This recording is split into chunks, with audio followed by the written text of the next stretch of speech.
Welcome to Pathways of Hope. My name is Abyong Kalo and I would like to offer to you my reflections for today's Gospel. Our Gospel for today is taken from Matthew chapter 7, starting with verse 6 and then 12 to 14.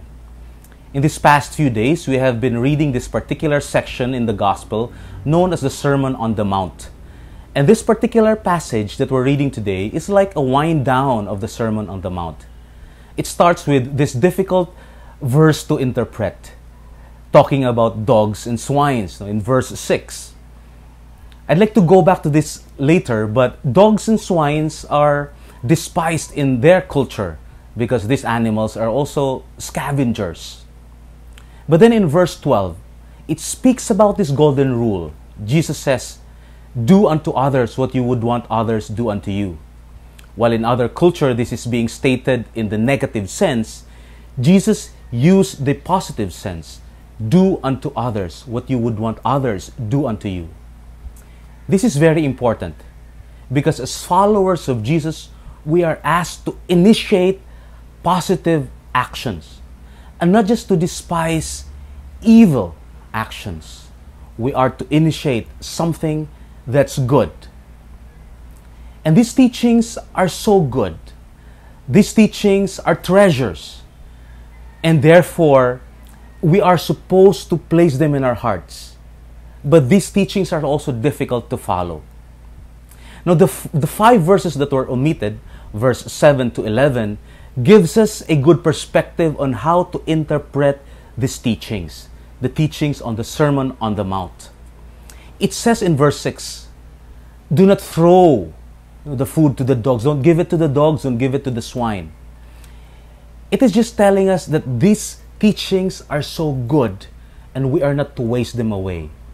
But these are also difficult to follow.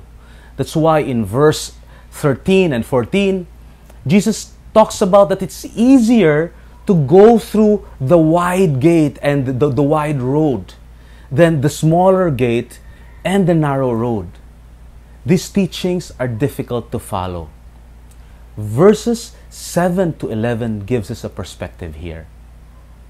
That prayer should be at the very center of our life. If we are to follow these teachings, then we are to ask, then we are to seek, and we are to knock. And surely we will find, and surely we will be able to be given the answer. And in these verses, Jesus also said, if you who are sinners are able to give good gifts to your children, how much more your Father in heaven? I like the version that Luke uses.